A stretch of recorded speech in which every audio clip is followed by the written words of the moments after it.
Before we start, just a quick reminder to hit that subscribe button. Only 2% are subscribed at 1,000 subscribers. I'll be posting a special video. I'm just 20, and the first thing I remember is the sound. A soft laugh that didn't belong to me, a low male laugh. It came from somewhere near the foot of my bed, and for 2 whole seconds my brain couldn't decide if I was dreaming or in danger. Then I heard her whisper, sharp and quiet, and I sat up too fast, heart slamming. There was a guy standing by my desk. Not moving. Just there, frozen like I'd caught him in the wrong movie. He wasn't supposed to exist in my room, not at 2 in the morning, not while I was asleep. My roommate Kara pulled the blanket up to her chest and gave me this stupid, guilty smile. "Jess, it's fine," she whispered. It was. I could feel that deep, instinctive wrongness crawling up my skin. He mumbled something like sorry, but didn't leave. He looked at me, then at the door, then back at her, as if waiting for permission. She waved a hand. "She's cool," she said, like I was some bouncer she could talk down. I wasn't cool. I was shaking, trying to process why a stranger was 6 feet from my bed. The air felt heavy, like it was pushing me out of my own space. I remember my throat being dry and my words coming out smaller than I meant. "Get out." He blinked, confused, like he hadn't heard right. Kara sat up. "Jess, don't." "Now." My voice cracked, and that broke whatever fake calm was left. He grabbed his hoodie, muttered something under his breath, and brushed past me on the way out. I flinched when the door closed. Silence, just breathing, hers and mine. I kept staring at the door because I didn't trust her not to call him back. My body still thought something might happen. "What the hell, Kara?" I finally said. She rolled her eyes like I'd just overreacted to a spilled drink. "He was only here for a bit, you were asleep." That part hit wrong. I was asleep, meaning he came in while I was defenseless, meaning she decided it was fine. "Do you hear yourself?" I asked. "You brought a guy in while I was." "God, relax, you act like he touched your stuff." She threw her pillow at the wall hard enough that the corner hit the light switch. The room went half dark. "You always make it a big deal." I remember my voice going up before my brain caught up. "You don't sneak people in when someone's sleeping next to you. That's basic respect." She groaned, flopped back, pulled the blanket over her face. "Whatever, Jess, you're being dramatic." Maybe I was, maybe not, but my hands were still trembling, and that didn't feel like drama. I sat there staring at the edge of her blanket, thinking about every time she'd rolled her eyes when I tried to set rules. No overnight guests, no strangers, simple stuff she agreed to. Apparently it meant nothing now. The silence stretched until it turned ugly. I grabbed my phone to check the time. 2:13. My messages lit up with a campus alert about quiet hours. Irony, I guess. Then came the knock, heavy, official. Kara froze. I did too. We both knew that knock. "Resident assistant." I opened the door and there stood Maya, arms crossed, tired eyes. She looked past me into the room. "Everything okay here?" Kara sat up, fake casual. "Yeah, totally fine." Maya's gaze moved to me, and I swear my face gave everything away. "There was a guy," I said before Kara could spin it. "She let him in while I was asleep." Kara groaned again, dragging her hands through her hair. "He wasn't staying, oh my God." Maya sighed. "You know the rule, no guests after midnight, especially not unregistered ones." Her tone wasn't mean, just tired, like she'd had this talk too many times. Kara didn't respond. I could see her jaw tightening, a small shake of her head like she wanted to make me the problem. Maya told her to come to the hall office in the morning, then she turned to me. "You okay?" I nodded, my pulse was still sprinting. After she left, Kara muttered something I didn't catch, probably something about me being a snitch. I wanted to answer, but all I managed was sitting down, staring at my phone again.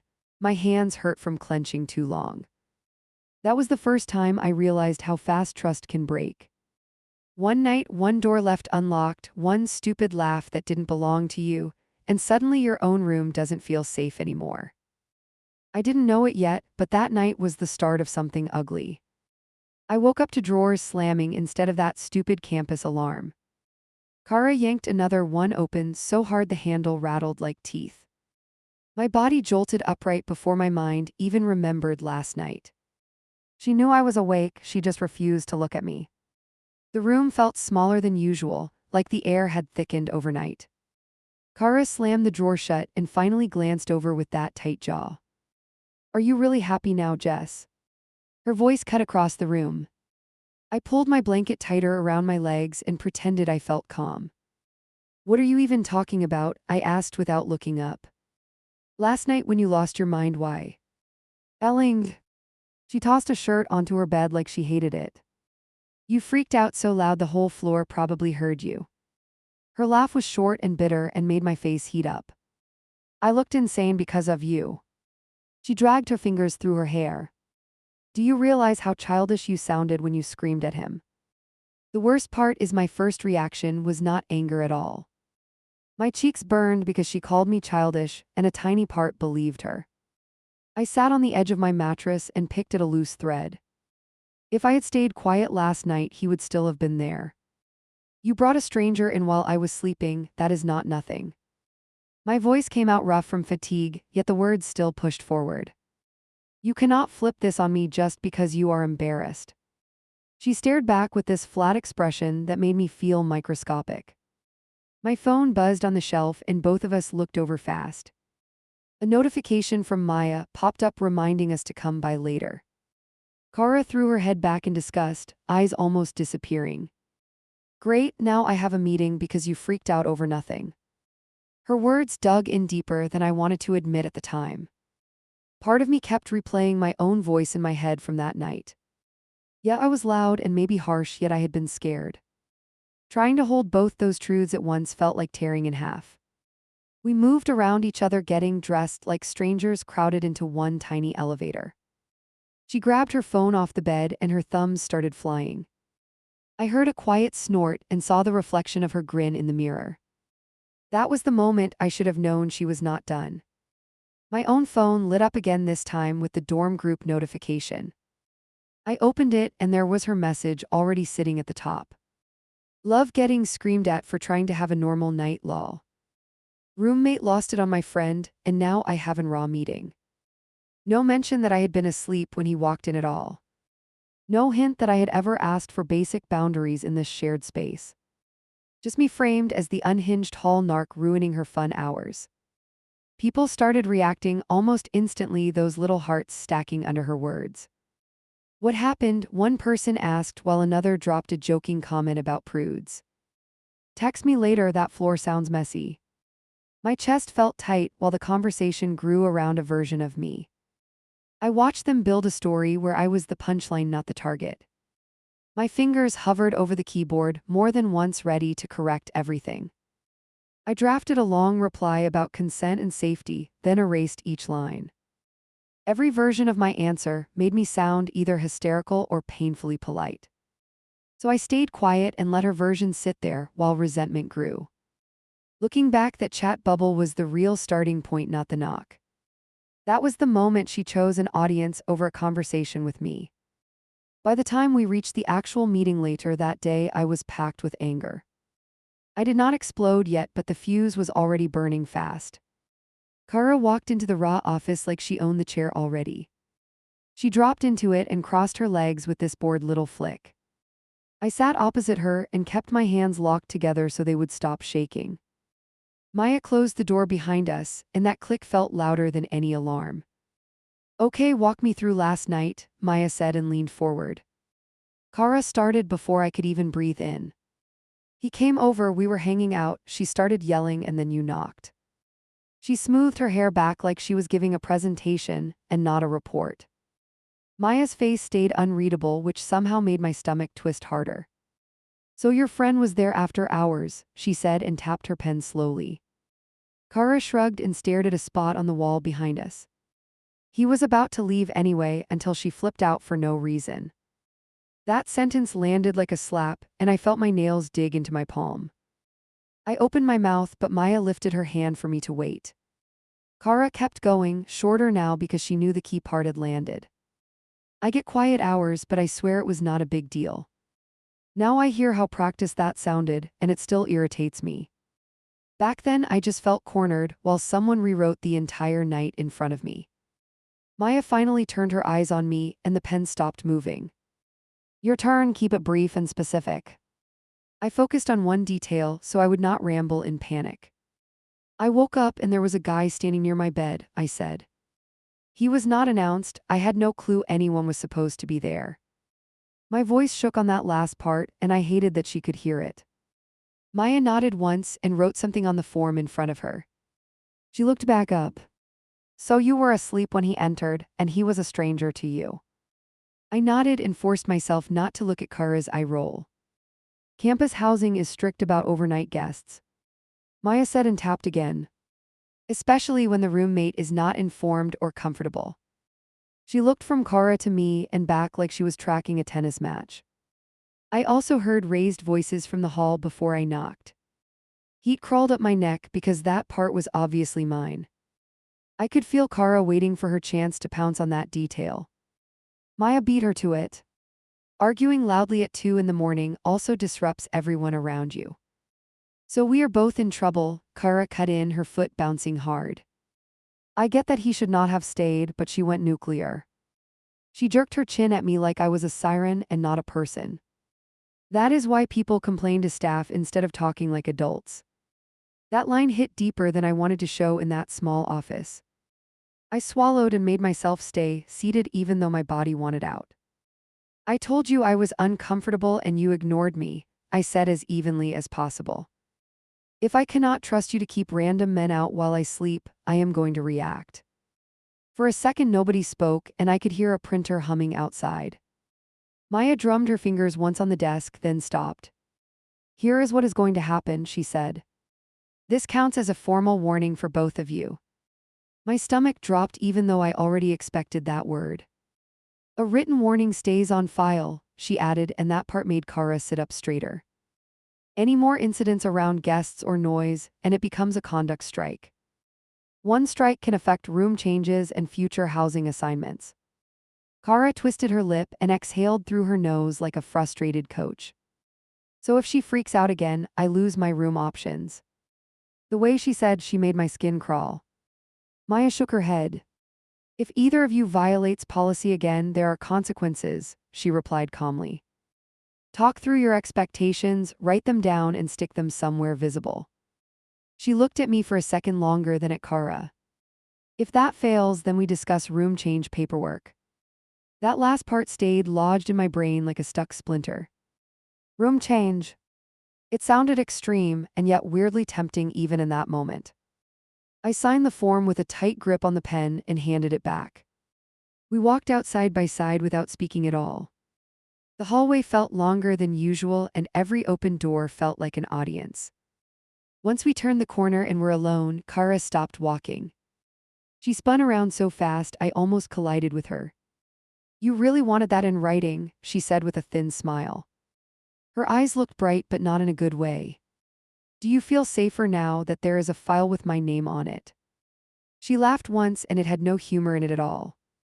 I wanted someone to know what actually happened, I answered, hands at my sides. If you had admitted it was wrong, we would not be here right now. She shook her head and scoffed like that was the dumbest thing she had heard. Newsflash, guys come over sometimes, the world does not end. I could feel anger pushing up through the embarrassment like lava under ice.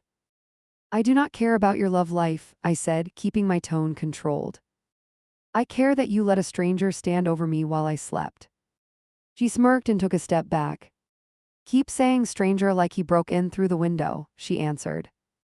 He is my friend, normal people would trust their roommate's judgment. Her phone buzzed and she glanced down, her face lighting up instantly. Speaking of, people already think this whole thing is hilarious. That line made something sink in my chest. I knew she had posted earlier, yet hearing her brag about reactions stung deeper. She started walking again, thumbs moving across the screen as we headed upstairs. By the time we reached our door, she was already laughing at some comment. When we stepped into the room, my own phone vibrated nonstop on the shelf. I grabbed it with a bad feeling already growing in my stomach. Notifications filled the screen from different chats, not just the dorm one. Suddenly, everyone wanted tea from last night's drama. Is it true you lost it on Kara's friend? One message read. Another came in from someone I barely knew from lecture. Heard your haul is wild, did you really call staff on them? My jaw clenched while my thumbs hovered over the screen again. This time I did not erase what I wrote. It was not some party, I replied to one of them slowly. I woke up and there was a man near my bed and she had never asked. The three dots popped up, disappeared, then returned. That sounds intense, they answered after a pause. But Kara said you hate fun and overreact to everything. There it was, laid out in text so blunt it made my chest ache. It was not just a misunderstanding inside our room anymore. For the rest of the afternoon, the pattern stayed the same and wore me down. Someone reached out to ask what really happened and I tried to explain. They either went quiet or softened it. With a joke about first-year chaos. Nobody outright called me crazy, but nobody flatly backed me either. I sat on my bed with my knees pulled up while Kara did her makeup. She hummed under her breath like we were prepping for an ordinary night. Her screen lit up with a photo from down the hall where a bunch of people gathered. Pre-game later, they say you are invited too if you chill out. That last part made my head snap toward her. Chill out, I repeated, my voice low. She held up her phone like a peace offering. You can fix this if you just stop making it weird. I did not answer because anything out of my mouth would explode. Instead, I stared at my own phone again, desperate for anything that felt sane. Right on cue, a new notification slid across the top from an unknown number. Hey, this is Ethan from last night. I froze because seeing his name written out made my pulse spike. I opened the message anyway because curiosity is mean that way. Just wanted to say I did not mean to freak you out, he wrote. She told me you were cool with guests, so I thought it was fine. My grip tightened until my fingers hurt from the pressure. The way he framed it made my stomach turn all over again. I jabbed out a short reply. She never cleared that with me, do not enter my room again. The typing bubble appeared almost instantly, like he had been waiting. Got it, I am not a creep or anything, just misunderstood, he wrote. She mentioned you get anxious about stuff, I would not have come otherwise. There it was, the neat little box for my entire reaction. Anxious. Not angry at a real boundary being crossed, just delicate and unstable. I stared at the screen while my mind replayed his figure near my desk. The memory clashed hard with the casual tone of his message. Kara glanced over my shoulder and spotted his name without even trying. Oh good, he reached out, she said with a bright little smile. Maybe now you can tell people you are fine and this can die down. She went back to her eyeliner like the matter was already settled. I typed again with my heart hammering harder than it had in the raw office. I am not fine and I do not want him here ever again, I wrote. Stop using my mental health as an excuse, this was about respect. This time I hit send and shoved the phone down next to me. His answer came slower, and that delay hurt almost more than his words. Okay, wow, I was trying to be nice, but whatever makes you comfortable, he wrote. I will stay away from your floor, no need to make it a bigger thing. That last line made my vision blur for a second. He could walk away and be the reasonable guy in every retelling. Meanwhile, I would be the unstable roommate who escalated a small misunderstanding. I watched Kara's reflection as she checked her phone again and laughed softly. She did not show me what popped up, but I did not need to see it. Looking back, that day was when lines really hardened on both sides. It stopped being about one stupid night and turned into teams and reputations. By the time the sun went down, I knew one thing for sure. I could not keep sharing air with someone who treated my fear like a joke. The next morning started with a knock again, not from the raw this time, from Kara's friend Tessa, loud enough to make my head pound. I pulled the blanket over my face and hoped she'd go away. She didn't. Kara opened the door, giggling already. Jess is still mad at me, she said loud enough for me to hear. She's doing her silent treatment thing. The word thing hit like a jab. I wasn't even pretending to sleep anymore. My jaw clenched and I turned my head toward the wall. I could feel Tessa's eyes on me like I was some exhibit to point at. Girl, you really made the chat wild last night, Tessa laughed. People thought you were about to call security on Ethan. Kara laughed back. She almost did, like legit panic attack over a dude existing. I pushed myself up before I could think twice. My voice came out sharper than planned. You two done talking about me like I'm not in the room? Tessa froze halfway through opening a drink. Kara didn't even flinch. Maybe if you didn't act like a freak about it, there wouldn't be anything to talk about, she said, still looking at her phone. My stomach twisted, but I didn't let it show. Right, because my comfort in my own room is such a dramatic concept. She looked up then, that fake smile glued on. Don't twist it, you just overreacted and now you want everyone to validate it. Tessa made a small sound, half snort, half nervous laugh, and then slipped out, leaving the door wide open. Kara turned her attention back to me, her tone now quieter but sharper. You're ruining my semester with your paranoia. I laughed once, not out of humor. Your paranoia? You let a stranger in while I was asleep, Kara. You lied about me being okay with it. That's not paranoia. That's you crossing a line and then acting like. Yeah, I imagined it. Her eyes narrowed like I'd insulted her personally. You're not perfect either. You act like you own the space, like everything needs your permission. I stepped closer without realizing. I asked for basic respect, that's all. She stood up too, closing the distance like she wanted to prove something. Then move out if you hate it so much. That sentence hung between us, heavy, real. I remember staring at her and feeling this weird clarity, like I'd been waiting for her to say it just to give myself permission to do it. But I didn't answer. Not yet. I just walked out barefoot, my pulse racing like I was about to jump off something high.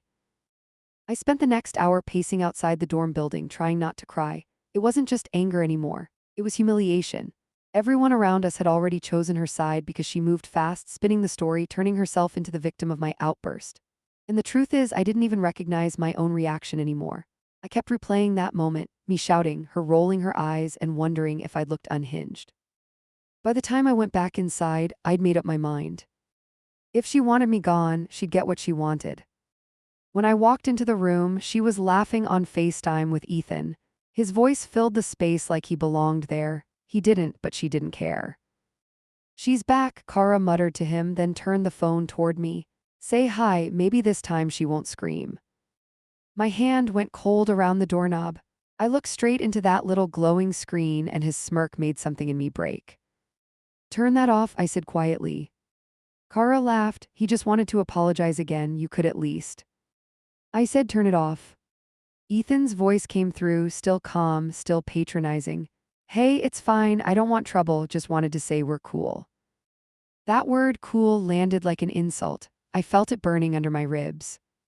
No, I said, we're not. You crossed a line and she lied for you. You don't get to act like you're doing me a favor now. He blinked like he didn't expect me to actually push back. Kara snapped, Jess, stop embarrassing yourself. You sound insane. That was it. I crossed the room in 2 steps and slammed my laptop shut just to keep my hands from shaking. I'm not the one bringing strangers into someone else's bed space, I said. She stood up, voice rising now too. You're acting like he assaulted you or something. You're making me look bad for no reason.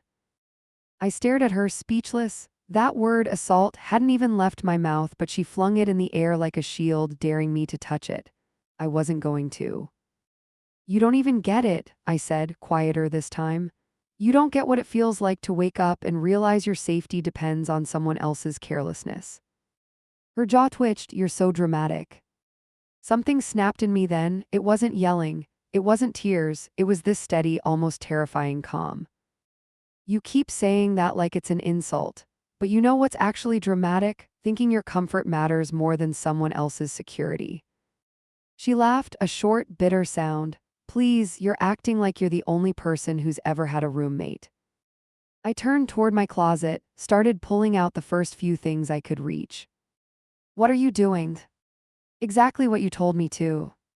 She blinked, confusion flickering for a second. You're not serious. I zipped my bag without answering. Her tone shifted, trying to mock, but I could hear the wobble underneath. Oh, come on, you're not moving out over one stupid argument. I looked at her, really looked, and saw the disbelief more than anything else. She didn't think I had the nerve. She thought I'd just yell, cool off, and keep living under her shadow. That's what made my voice come out steady when I said, "Watch me." I went straight to Maya's office. She didn't even look surprised when I showed up. "You want to start the transfer?" she asked, and I just nodded. It took an hour of forms, signatures, and quiet typing. I didn't cry once, which somehow made me feel worse. Like I'd already burned through all the emotion and left only ash behind. By the time I went back to the room to grab the rest of my stuff, Kara was sitting cross-legged on her bed scrolling through her phone. She didn't look up when I walked in. "You actually did it," she said after a moment. "Yeah." She gave a little laugh, still not meeting my eyes. "You're going to regret it when you realize how stupid this looks." I lifted my bag, felt the weight of it drag against my arm. Maybe, but at least I'll be able to sleep. For a moment, she looked like she wanted to argue again, but nothing came out. I think that silence hurt her more than anything I could have said. I closed the door softly, not slamming it, not making a scene, just ending it. Later that night, I got a message from one of our mutual friends. "Hey, just a heads up, Kara's telling everyone. You had a breakdown, she said she's worried about you." That message sat on my screen for a long time. I didn't even feel angry anymore, just tired. The kind of tired that lives in your bones. I wanted to defend myself, to text back a full paragraph explaining how she'd twisted it all. But I didn't. I just wrote, "I'm fine, I moved." Then I put my phone face down and let the silence spread. And here's the truth I only admit now. I wasn't fine. Not really. I kept hearing her laugh echoing in that room like she'd claimed the last word. I kept wondering if maybe I had gone too far, if leaving meant I'd proved her right somehow. But every time that thought crept in, I remembered the sound that woke me that first night.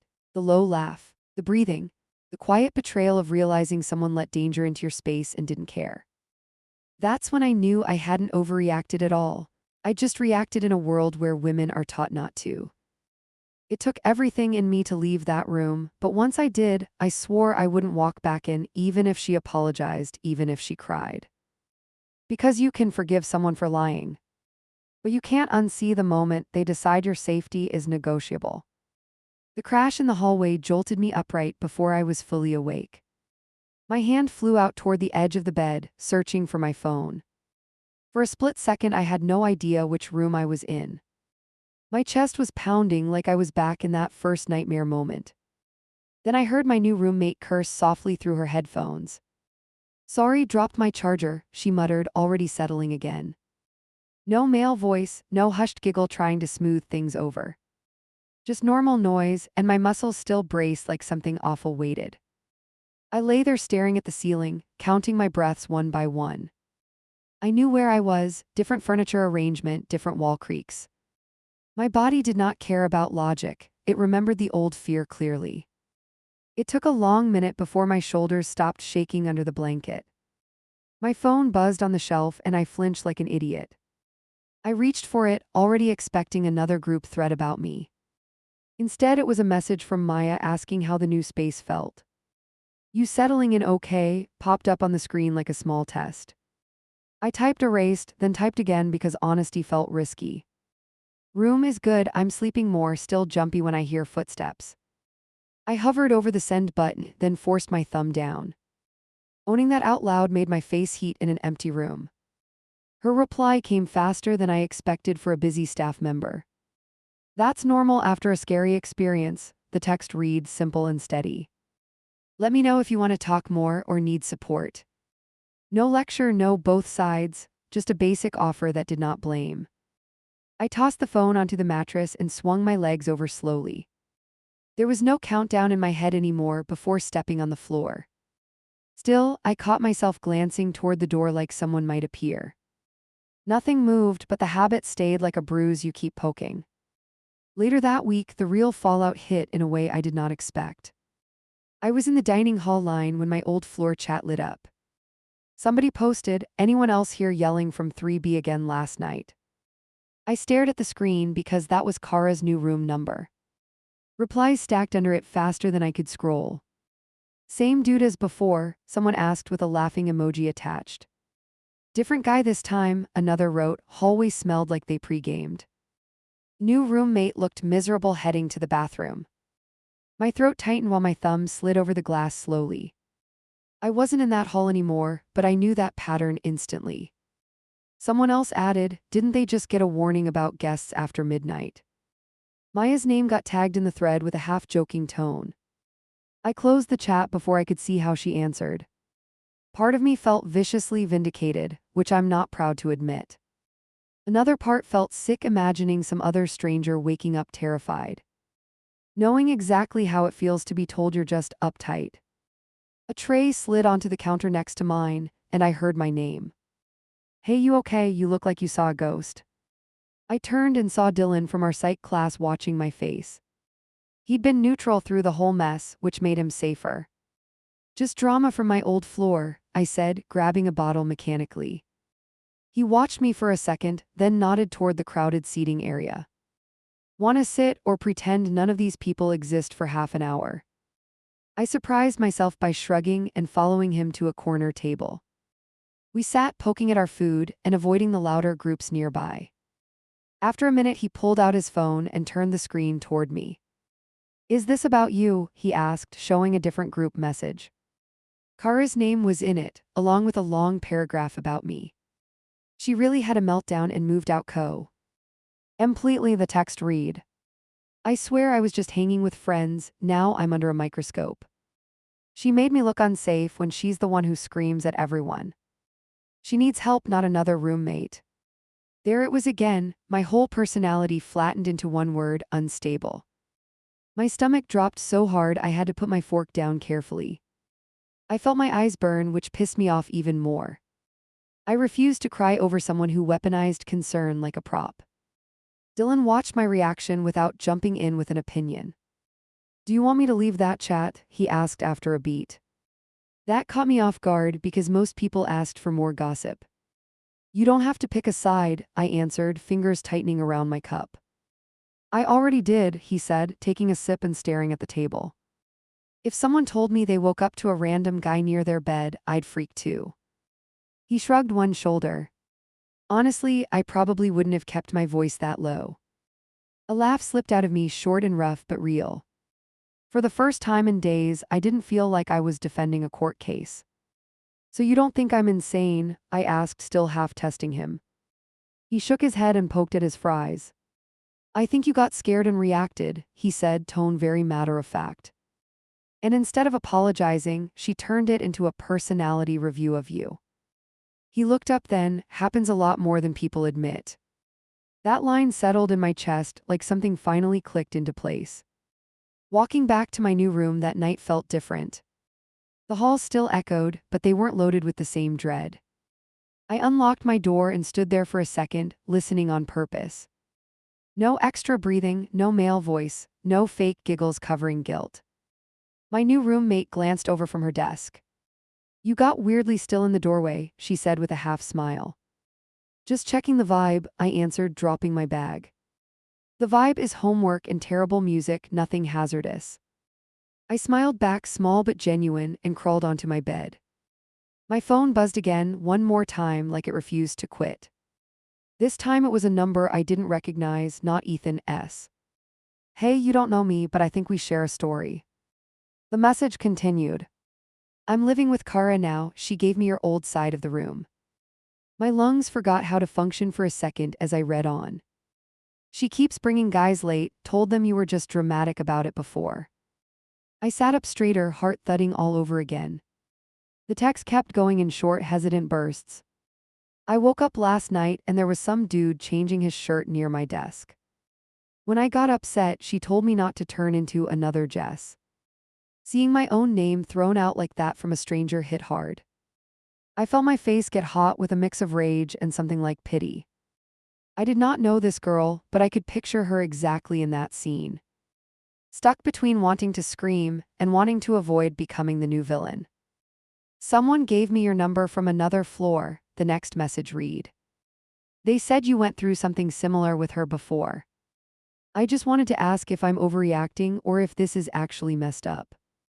My thumb hovered above the keyboard, shaking slightly. I could have unloaded everything right there in one giant rant. I could have told her every ugly detail and turned it into a full character assassination. Instead, I stopped, took a breath, and chose my words like they mattered. Because they did, especially for someone still stuck in that room. You're not overreacting, I wrote slowly, watching each word appear. Your boundaries are valid, especially while you're asleep in a shared space. If she keeps ignoring them, talk to your Raw sooner than I did. I added one more line after a pause. You're not crazy for wanting to feel safe. The reply came back almost immediately, like she'd been waiting over her screen. Thank you, I felt like I was losing my mind. A second bubble popped up. She keeps saying last year was worse because you screamed. I stared at that line until my throat felt tight again. Last year. That was me, I was last year, a warning label, a cautionary tale. The girl who yelled instead of taking the joke. The problem, the mess, the example of what not to do. I typed back. Yeah, I did yell, I wrote, fingers steady now. I'm not proud of how loud I got, but I don't regret drawing the line. If anything, I regret not leaving sooner. When I hit send, something shifted inside me. For the first time, I told the whole truth without apologizing for it. Not just the sanitized version about policy and warnings and raw meetings. The messy reality that I lost it because I finally hit my limit. A few days later, I ran into Kara on the path between buildings. We spotted each other at the same time, and neither of us turned away. She slowed her pace like she might say something, maybe even try another spin. I stopped too, just long enough to make the silence noticeable. Her eyes flicked over me, taking in that I looked fine, not wrecked. No breakdown, no dramatic tears, just a person holding her ground. She opened her mouth, then closed it, like the script she planned no longer worked. We passed each other without a single word, shoulders stiff, air buzzing. I wish I could tell you I felt triumphant in that moment. Like a movie where the main character walks away in perfect slow motion. The truth is, my hands shook for a while afterward. You don't erase that kind of tension by changing buildings. But here's the other truth that matters more now. I sleep with my door locked because I choose it, not because I'm afraid of her. I can hear footsteps in the hallway without my heart sprinting all night. And when I wake up from the occasional bad dream, nobody laughs it off. Looking back, I still cringe at parts of my reaction. I wish I had spoken calmer sooner, before I exploded in the dark. I wish I hadn't let her drag me into a public narrative I couldn't control. But I don't wish I'd stayed, and that feels important to admit. At the time, I honestly thought I had ruined everything by shouting. Now, writing this out, I see something different in that version of myself. I see a girl who finally decided her safety was worth being disliked. Who chose to be too much instead of easy to ignore.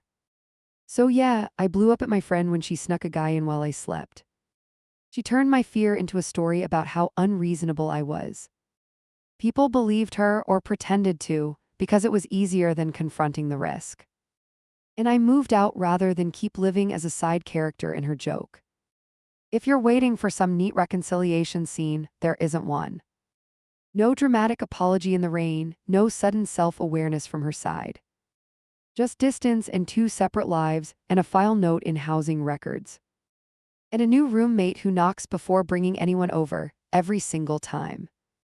In the end, that's what I hold on to when the doubt creeps back at night. I wasn't perfect, I was loud, I was scared, I made people uncomfortable. But I also drew a line and refused to step back over it.